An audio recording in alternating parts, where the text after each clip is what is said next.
You can't say Julian Green has the easiest job in Chicago, but he does have the most enviable. Green is the mouthpiece of the Cubs. Technically, it's Vice President of Communications and Community Affairs. Green is the guy who lets the world into the world of Wrigley Field.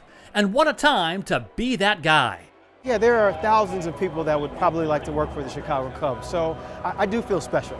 I do, and I don't take this for granted.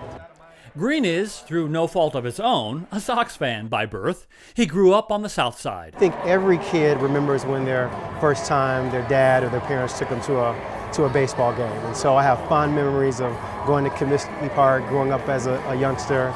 Green says when he realized his height wasn't keeping up with his own ambitions to be a player, it was on to his secondary loves of broadcasting and music at Alabama A&M University.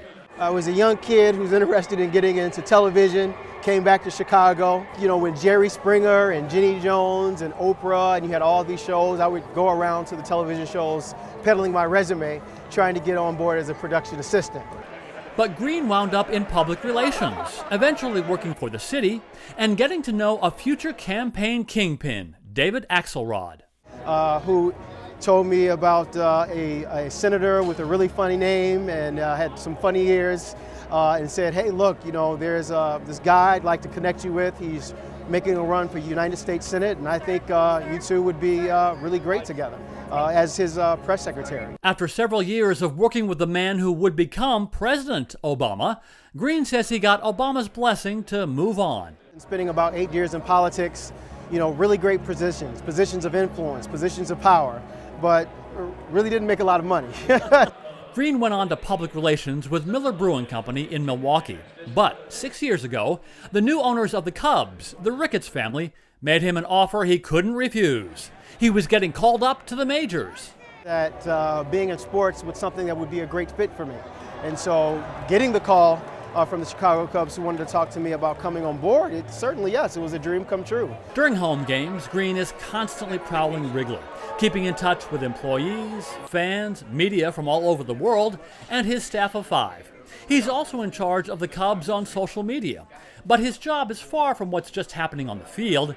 He is the voice of the organization, whether they are winning the division or haggling with the city over neighborhood development. We're restoring a 100-year-old ballpark, right? We're building new facilities in the Dominican Republic. We have rebuilt a spring training facility. There's so many different things that are happening in terms of trying to put this organization on a successful and sustainable pace for the next 100 years. It's just an exciting time, and so it's almost like a 100-year-old startup company, a blank canvas. When Green first started, the Cubs were still, well, the Cubs. But now... So I think it's unique because we're just, you know, one of those stories in American sports that people are rooting for. Green admits that's also what makes his job tougher these days. He can't say yes to all the media requests that have come pouring in. But he does his best, and like any PR pro, you can't ask Green any question without him steering the conversation back to the home team. A lot of people hitting you up for free tickets? Oh my goodness, you know, you hear from people that you haven't heard from in 5 years wanting to get tickets to the ball game. But let me say this, tickets are still available on Cubs.com, so come by. There you go. For Rose Phillips Online, I'm Andy Rosegen. Oh, that's the hope, Morgan. You know, it's like Christmas morning for soccer fans here in Chicago. We're here on a big street in the middle of Grant Park. And you see back there the giant screen where they'll be watching today's match against Portugal. Starts at 5 o'clock Chicago time, and they're expecting upwards of 10,000 people, maybe more here to fill up this street. You see some of the construction work going on, and get this, the park doesn't even open for business till 2 p.m. for this event, but already we got fans lined up. They are excited. It's 2 hours away, and they're still lined up. And, you know, it just goes to show that when it comes to soccer, big fans come in little packages. The kid in the hot green soccer shoes that he just got this week, whoops, is Cyrus Surrey, a boy with an illness brought on by World Cup. My mommy says that I love football so much that she says that I have football fever. And Mom is happy to indulge him. It's not just that I want my kid to play here in the U.S. This is a sport that's played in every single place in the world. And it's a sport that you don't need much. You need one ball. You don't even need shoes. The fans are just mildly interested soccer parents at this playing complex on Chicago's South Side, and the fields are just AstroTurf. But the kids, and maybe even the coaches here, are dreaming about playing for the U.S. team one day. For now, they can't wait for Sunday's game. Wow, I am super stoked. It's going to be a great game. The television ratings for World Cup are at an all-time high. Upwards of 12 million U.S. viewers watch the U.S.-Ghana match. Meanwhile, the city of Chicago is adding more soccer fields. But the question remains, why doesn't soccer, known as football outside the U.S., catch fire in the U.S. the way it does in other countries? We have an American dream, and I think that's their Mexican dream, if you will. You know, their dream is to grow up, play soccer, get out of poverty, if you will, support their parents, you know, have a good life. The kids can't wait for Sunday's game against Portugal. But here at Chicago's biggest seller of soccer stuff, they could wait forever. They've had to hire triple the amount of workers during the World Cup. And since Monday's game against Ghana, they've done triple the amount of business. We have those like little rushes of people coming like before the actual game, and they try to get everything. Like, I want the jersey, I want name and number on there. Can I get hats? Can I get scarves? I'm just looking at some of the Deutschland merchandise because this is my last name. Yes. And if the USA doesn't make it to the finals, this is always the team I want to win. And while these kids may not become soccer stars themselves, the excitement of World Cup is giving them something to chase. And Morgan, look who we found right here, front of the line. All right. Adam, why did you get front of the line here for this match? Well, we really found it important to, get right in front to watch this game. That's for a country. Well, Yeah. were you at Monday's game, the big game against Ghana? No, we weren't at the watch party here, but we were absolutely watching it. But you watched them win on Monday, and you said, I got to get out here first in line. Absolutely, yep. Team score in 30 seconds. Exactly. So what's going to happen today? What's the prediction? We're gonna win, of course. Yeah, we're I'm America. We're thinking always about winners. a 2-1 victory by the USA. World War champions. Andy, we've got I have multiple a opinions here. question. Thanks, guys. I have a Good question luck. for your guest, Andy. Don't let him go Yes. just yet. All right, so the U.S. team did not Yes, Morgan, wait. qualify for the Cup for more than 30 years. Let's ask this young gentleman, does he think that's going to make it more popular now if we make it right there in Chicago and maybe here at home in the States? You know, as Morgan was saying, we haven't gone this far in so long.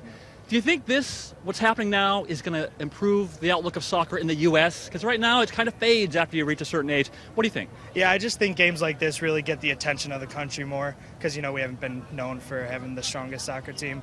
But now after this, I think it'll get everyone in the country at least paying a little bit more attention, which is exactly what everyone wants. And then we got the big game on Thursday as well. Are you going to be out for Thursday morning's game here? Absolutely. You So bet. you're going to right. skip work or whatever to do it? Oh, yeah, I'm doing everything I can to get back out here. All right, so we got another game to go. But in the meantime, Morgan, right now, all focus is on this game, and it will be huge, and we'll have more live shots coming up. 10-year-old Joel Penyawa is probably the biggest Blackhawks fan who's never actually been to a game. We don't have enough money to go, so we just watch it at home. So, the Blackhawks are coming to him, and 90,000 school kids across Chicago, and they come armed. The only time we actually really squeeze our stick is when we go to shoot. I tell my little guy, Crew, who's going to be 4 in November, you got to rock the baby to sleep, nice and gentle. Be nice and gentle with the ball. Okay, those two things, hold your whole hand around the stick and nice and soft as we stick handle. That's the fearsome Hawks Stanley Cup champ Jamal Mayers, and the not quite as fearsome Hawks fan development coordinator Spencer Montgomery. I know you guys can run, so what I want to see you do is control. Revealing that they are, in fact, a couple of big softies at heart. Today, they're giving kids here at Chicago International Charter School Bucktown a lesson to remember.